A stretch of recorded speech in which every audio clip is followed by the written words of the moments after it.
আমরা তো আসলে খুশি যে এরকম একজন হেভিওয়েট প্রার্থীর বিরুদ্ধে আমি এরকম প্রায় 1.5 লক্ষ ভোটের ব্যবধানে জিততে পারা, এটা একটা অসম্ভব রকমের শুধু জিতা না, এটা একটা অসম্ভব রকমের সম্মান। সুতরাং এটা ক্যাজুয়াল জিনিস। এটা আমার জন্য কোনো পার্ট অফ বিজনেস না, মেম্বার অফ পার্লামেন্ট হওয়া বিজনেস না, বা কাউকে হারানোর মধ্যে দিয়ে বিরাট আনন্দের বিষয় না। এটা বিরাট বড় দায়িত্বের বিষয় যে উনি যে কাজগুলো করেন না আমাকে এগুলো করতে হবে, দিনে রাতে পড়ে থাকতে হবে। বলো না, আমার তো চিন্তা হচ্ছে বা রাতে ঘুম হবে না এখন যে 5,12,000 মাত্র শুধু ভোটার, আর মানুষ আছে প্রায় 8 লক্ষ। একটা মানুষও যদি আমার কারণে না খেয়ে থাকে তাহলে আমার দুনিয়া তো যাবে, আখেরাতও যাবে। সুতরাং আপনি তো বুঝতে পারতেছেন যে আমার উপর প্রেশারটা কত। বরং হেরে গেলে একটা যন্ত্রণা থাকতো কিন্তু প্রেশার থাকতো না, কিন্তু এখন জিতে যাওয়ায় যন্ত্রণাটা অনেক বেশি, যে মানে এই স্বাধীনতা যেটা আমি অর্জন করছি এটাকে আমি রাখতে পারবো কিনা। এটার জন্য আমি মনে করি যে আপনাদের সহযোগিতা চাই, আমার এলাকার মানুষকে সাথে করে নিয়ে এগিয়ে যেতে চাই। এদেরকে আমি এই অংশগ্রহণমূলক, শুধু নির্বাচন না, উন্নয়নেও অংশগ্রহণ করাইতে চাই।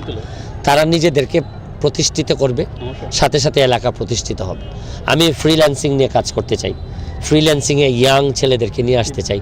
আপনি দেখেন মনিটাইজেশন যে কনসেপ্ট, এটা আপনি হবিগঞ্জের মধ্যে সোনারঘাটে বেশি পাবেন। এত পেজ, এই যে এখন ডলার কামাইতেছে আমাদের সোনারঘাটের ছেলেরা মেয়েরা, কীভাবে এটা এই যে আমরা একটা বিপ্লব নিয়ে আসছি। আমার পেজ প্রথম আমি টাকা ইনকাম করা শুরু করি, এখন অনেকগুলো পেজ আছে সোনারঘাটে যে অনেক টাকা আরও ইনকাম করে। তো এটা একটা দিগন্ত উন্মোচন হইল না? তো এইভাবে অনেকগুলো পার্ট আছে। আমি দরকার হলে প্রয়োজনে আমি পৃথিবীর ওই প্রান্তে যাব, যে প্রান্তে কোনো না কোনো অপরচুনিটিস আছে আমার এলাকার তরুণদের জন্য। এই অপরচুনিটিসকে আমি নিয়ে আসবো এখানে। প্রয়োজনে আমি যে দেশে কখনো যাইনি, জাপানে যাব। এই যে আমাদের মালিক ভাই আছে, জাপানি মালিক ভাই, জাপান থেকে আসছে, উনি আমাদের জন্য কাজ করতেছে, এলাকার জন্য কাজ করতেছে অনেক দিন ধরে। উনি নেতা না, তারপরও কাজ করে যাচ্ছে। এইসব মানুষগুলারে আমি আসলে এক জায়গায় করতে চাই। আমি টু মাচ পলিটিক্যাল আমার হয়তো হইতে পারবো না, আমি যে শুধু পলিটিক্স নিয়ে চিন্তা করবো তা না। আমার কথা হচ্ছে যাদের সম্ভাবনা আছে তাদেরকে আমি সামনে নিয়ে আসতে চাই, এবং আমার কিন্তু ওই জায়গাগুলোতেই কাজ করতে হবে যে জায়গাগুলোতে উনি কাজ না করার কারণে আমি এই ভোটগুলো পাইছি। এবং একটা হিউজ রেসপন্সিবিলিটি।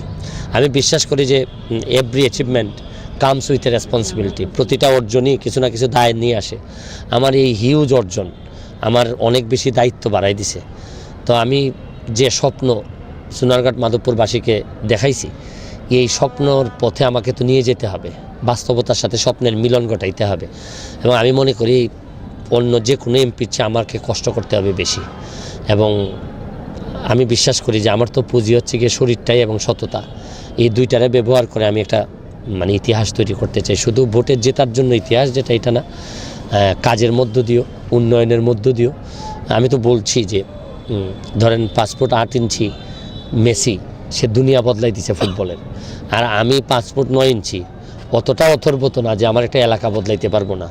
আমি চেষ্টা করব যে আমার নিজের এলাকাটা অন্তত এটা বঙ্গবন্ধুর সোনার বাংলার যে মডেল, যেটা বারবার বলা হয়, এই মডেলটা আমি জননেত্রী শেখ হাসিনাকে উপহার দিতে চাই।